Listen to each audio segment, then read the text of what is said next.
What happens when you combine a game where you have to make words starting with one letter and then trying to get ones right into a correct spot, plus a little bit of bingo in it? Easy. You got this game right here. So today on the Wide World of Game Shows, I am going to be talking about the game show known as Lingo. Big D's Entertainment Rankings and Reviews presents Wide World of Game Shows. This episode of Wide World of Game Shows is dedicated in memory of Chuck Woolery, whom we sadly lost November 23rd, 2024. Rest in peace. He was a good game show host. Greetings, my fellow YouTubers. I'm Duel, the Big D to you. This is Big D's Entertainment Rankings and Reviews. So, I'm back again with another episode of the Wide World of Game Shows. Today, I'm going to be tackling a very good game show that I thought was pretty fun when I watched it.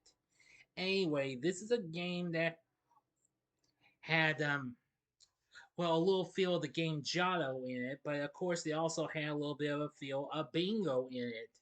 But anyway, it proved to be a fun game, especially when it got rebooted in the 2000s. So now, without further ado, I bring to you a game where it's not just letters, it's lingo. Lingo is a game show that has been seen in numerous countries. It originally came to the US in 1987 in syndication, and then later got shown on the Game Show Network, where it was a big hit, and now, of course, it's back on the air on CBS. Now, Lingo had different production companies. When it premiered in syndication in 1987, it was produced by Ralph Andrews and Bernstein Hovis Productions. When it came to Game Show Network, it was a Game Show Network original. It got first it was produced along with IDTV International and then All 3 Media International. When the network brought it back in 2011, it was produced by Zoo Productions, while in 2023, its new version, it was done by Triple Brew Media and RuCo Incorporated. Anyway, there have been four versions of this series. Now, the first aired daily in 1987, and it was, let's see, hosted by Michael Reagan, who, of course, is the adopted son of former U.S. President Ronald Reagan and his first wife, actress Jane Wyman. It only ran for a half a year and got in March of 1988, and then 2002 it came to Game Show Network where it aired for 5 big seasons, hosted by Chuck Woolery. Then again for just a mere 2 months from June to August of 2011 with Bill Engvall, and now of course it's on CBS, hosted by RuPaul. Now, for this episode, I will mostly be focusing on the Game Show Network version with Chuck Woolery, who I'm respectfully am dedicating this video in his memory since we lost him last November, since that's the version I'm mostly more familiar with. Now, the gameplay on the GSM version was largely similar to that of its counterpart, which featured two teams of contestants. One of them usually a returning champion compete, but that was dropped. To start the game, each team receives a randomly generated lingo card, similar in manner to a bingo card. 7 spaces are filled in, with one team playing with odd numbers and the other with even numbers.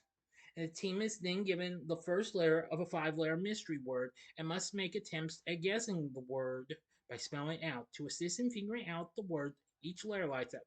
A letter that turns red in the mystery word and in the right place.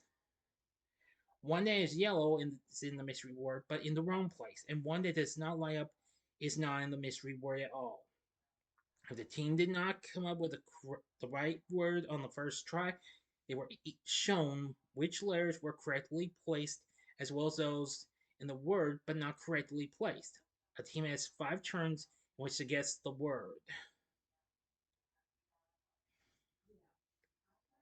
Now, control passes to the opposing team. If the team in control either fails to guess before 5 seconds expire, makes an invalid guess, which includes a misspelled word, a proper noun, contraction, hyphenate, and or a word not 5 letters in length, or guesses incorrectly on the fifth term.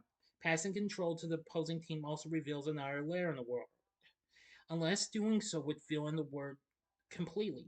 If the opposing team still fails, then the word is discarded for a new one is generated. Now, after correctly guessing a word, the team that did so got a chance to draw two numbered balls from inside their hopper, which is like a big bowl, with each teammate drawing one. Each hopper contained balls that had the uncovered positions on the Lingo board printed on them, as well as 3 gold balls and 3 red balls. The gold balls awarded prizes to the team if they were drawn, and the team had to win the game to claim them. If the red balls were drawn, which, of course, in the Game Show Network version, Chuck Woolery referred to them as stoppers in a nod to his one of his big hit games from the 80s, Scrabble, well, caused the team to lose control. Now, players continue until one of the teams made a lingo. 5 numbers consecutively aligned either horizontally, vertically, or diagonally, with that team winning the game and $250 plus whatever prizes had earned with the gold lingo balls, if any. And then soon things changed for that. But that's just what you could expect in the original version of Lingo. Now in the GSM version, to start each game, 10 random numbers of each team's Lingo card were covered, unlike the original series. The board did not use the letters in Lingo for positioning. The first team to correctly guess a word was awarded 25 points and the opportunity to draw balls. 2 of them. Of course, there were numbered balls correspond with the numbers on the Lingo card, as well as the red balls, which, of course, as I just said, Chuck Woolery referred to as stoppers. Completing a Lingo was worth 50 points, and once a team completed a Lingo, they received a new card with 10 numbers covered. In the second round, the point values were doubled. Each correct word was worth 50 points, while Lingo was worth 100 points, and 3 balls with question marks on them were placed in the hoppers, which were kind of like a wild card, which could be used to cover any number on a team's card then drawn. The team with the most points at the end of the round won the game and moved on to play the bonus Lingo. In the event of a tie, a 7-letter word would be displayed and the letters filled in one at a time, with all 4 contestants able to buzz in. First one to guess the word won the game for his or her team.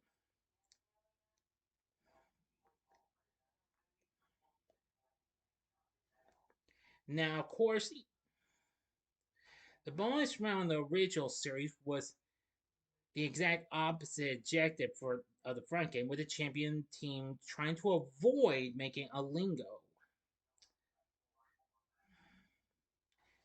It was played and what have you.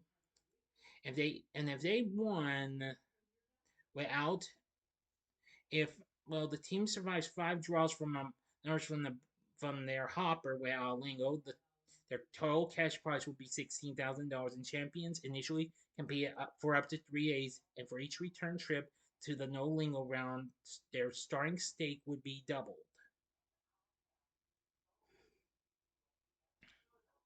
Now, in the GSM bonus lingo, the winning team had 2 minutes to guess as many 5-letter words as possible.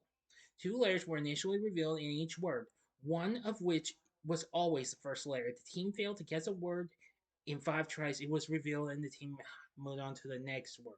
Which, unfortunately, that's kind of one of my bit of a slight negative and what have you. They play the same losing music after if they fail to make it, and then when they spell the right word, and then they play it again. That was kind of my big complaint with that. Now then, the team won $100 for each correctly guessed word, up to $1,000 for 10 words. A lingo card was then revealed with 13 numbers marked off. The hopper contained 12 balls, one of each uncovered for each uncovered space on the board, and the team drew a ball for each mystery word successfully guessed in the first half of bonus lingo. Formula Lingo would win the team a $4,000 prize package consisting of a digital camera, a Boris gift card, a Croton watch, and a Pocket PC Plus, the money earned in the first half of bonus lingo. From season 2 onward, the team was also given bonus letters, one for winning the main game, and an additional one for each lingo they had scored.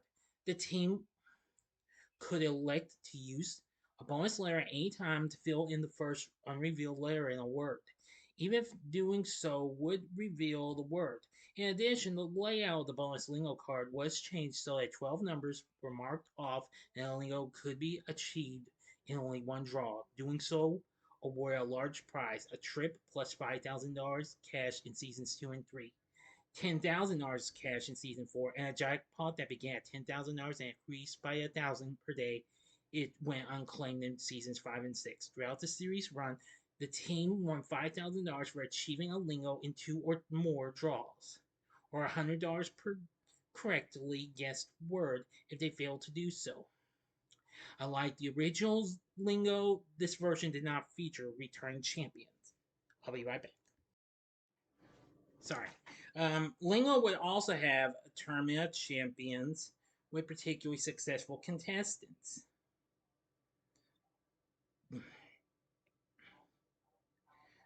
And a special episode that aired on April Fool's Day in 2003 had the entire roster of GSN's 6 original show hosts playing for charity.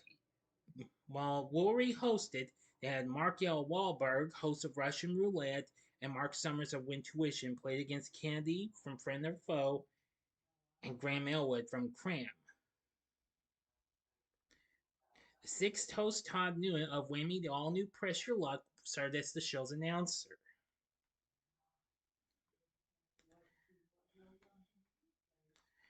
Now, I really won't talk too much about the 2023 version.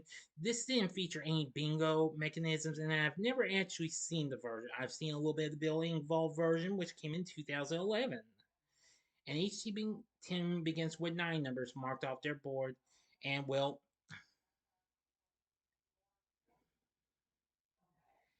unlike in the previous versions, the number balls are on a rack and not on a hopper. If the ball's a number ball is also marked off as the 10th number on the team's board. If the ball is a stopper or a prize ball, no number is marked off. Also, unlike the previous versions, the host gives a clue as to the word's meaning. And now, of course, the bonus lingo, the winning team has 90 seconds to correctly guess 5 words, receiving 2 letters in each word. The team wins the identical amount earned in the main game for the first correct word, and that amount is double for each additional correct word until the 5th one, which earns the team $100,000, and the amount earned in bonus lingo is added to the team's total winnings.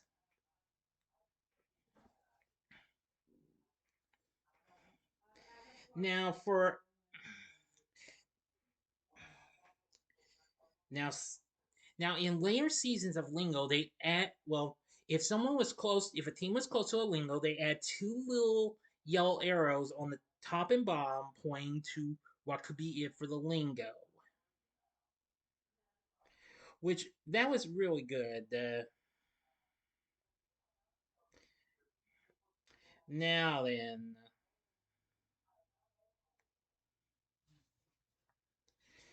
Now, of course, Woolery was actually the big time host for the series. But Woolery served as the announcer for the show's first season. For the second season, they had Randy Thomas, known for her work in the ads for Hooked on Phonics in the second season. And for season 3, they actually added a little bit of a co-host, actually. Kind of like how what Wheel of Fortune had with Vanna White, which of course Chuck Woolery hosted Wheel of Fortune before Pat Sajak took over. Anyway, the first choice was English TV infomercial spokesperson, comedian, actress Stacey Hayes. who I thought was actually a pretty good announcer, and also the word girl who would get the first letter of the word ready for the team. For the remainder of the series, the role of announcer was eliminated, and Hayes only lasted for that third season. For the rest of the series, they did get another host, and it was former Miss USA and Miss Missouri USA winner Shandy Fennessy, who I actually liked her much more. Stacey Hayes was good, but Shandy Fennessy was better. You know what I'm saying? Because I really thought she was just so cute and what have you. And I just had a good laugh from this show big time, especially from seeing this show in action. Now, this show actually did originally start out in numerous other countries and what have you. Now, actually, the first season of Lingo was actually shot in the Netherlands. I think the Netherlands or something. I could be wrong though. Okay, yes. The first 20 episodes were recorded in the Netherlands on the set of the program's Dutch counterpart, and subsequent episodes were produced in the US. But the rest of the series was filmed in LA, and each consisting of 65 big episodes. Anyway, now of course, the syndicated version originally only lasted a half a year, lasting from September of '87 and ended in March of '88. The Chuck Woolery version lasted from August of 2002 to June of 2007. Like I said, the Bill Engvall version only lasted 2 months, June to August of 2011. And to this day, the RuPaul version premiered on CBS a couple of years back and is still going to this day. Now, Lingo has been shown in numerous other countries, including Canada, France, Germany, Norway, Portugal, Spain, the UK, and many other countries. So anyway, yeah, there would also be let's see, a mobile version of this by Two Way Media. And the game follows a similar format to the Chuck Woolery version. However, there are some slight differences where players have a choice of playing a 4 layer, 5 layer, or 6 layer round. If the player correctly guesses the word, they win coins and have the option to play bingo. This version of Lingo does not feature a bonus round. But anyway, Lingo is definitely really good. I have never seen the RuPaul version. I have seen clips from it and the ads for it. I don't think but without the bingo feel, it's just not the same. So believe me, I really liked the Chuck Woolery version way much more and what have you. Now you can find full episodes of Lingo, either version. You can find the original Lingo, which I also have yet to see, but I'm going to try to look into it sometime down the road. But you can find some episodes from the Game Show Network where I'm both versions and what have you. And then of course you can catch the new version of Lingo on CBS, or if you can't catch it, then you can you can stream it the following day on Paramount Plus. So anyway, that's about it. That's about all I could show for you of Lingo. But I think a lot of you have seen this show, so I think you know what Lingo is and what have you. But it is a fun little show, and I really liked it. But which version did I like? Well, I guess you should know. I liked the Chuck Woolery version because it's much more good in my view, and I really liked it. And I really did love it with Shandy Fantasy as the co-host. So I know I should be showing some footage, well, or a freeze frame shot, but I think a lot of you have seen Lingo already. So please don't shoot me for having doing this. Usually I do show you that, and sometimes I don't. So that's it. So now you know about Lingo and how much fun it is. And remember, it's not just letters, it's lingo. Definitely. And of course, for Chuck Woolery, rest in peace. We hope you are well, you know what I'm saying. He always also does his 2 and 2. Be right back at you. Just like what he did on his other games like Scrabble or Love Connection. Well, he mostly did that on Love Connection. But anyway, again, now you know about Lingo. I think I'd recommend you watch the show. I'd recommend you get the Chuck Woolery version to go for. Our version's fine and what have you. If you want to see the other versions, you're more than welcome to. So, what did you think of Lingo? Which version have you seen? You can tell me which version you liked the best. Well, if you wish. Leave it for me in the comment section below. And if you like this video, click the like button, subscribe, and be a part of the Big D Nation. Continue to help support my channel. Make it grow, make the views grow. Tell all your friends about my channel. Give them to know me. Maybe they'd like to be a part of the Big D Nation. Or you can share my vids with your friends if you like. And join me next time when I bring to you a review of the Bugs Bunny Roadrunner movie. Looking forward to it. So if you like this, check out these Wide World Game Show episodes I have done on other Chuck Woolery hosted games. In the upper left hand corner is, of course, the first game he hosted. Actually, I think it might have been a late one, but I could be wrong though. It's Wheel of Fortune. I talk about both his and Pat Sajak's runs mostly for this. In the upper right hand corner is the episode I did on Love Connection, and the bottom left hand corner is the episode on Scrabble. And the bottom right hand corner is the button you can click to subscribe. If you like rankings and reviews on movies, TV, music, video games, etc., as well as the wide world of game shows, then I'm your guy. Thanks for watching, and there will be another episode of Wide World Game Shows coming soon.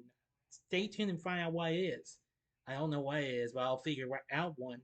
So until next time, I'm the Big D saying, see ya.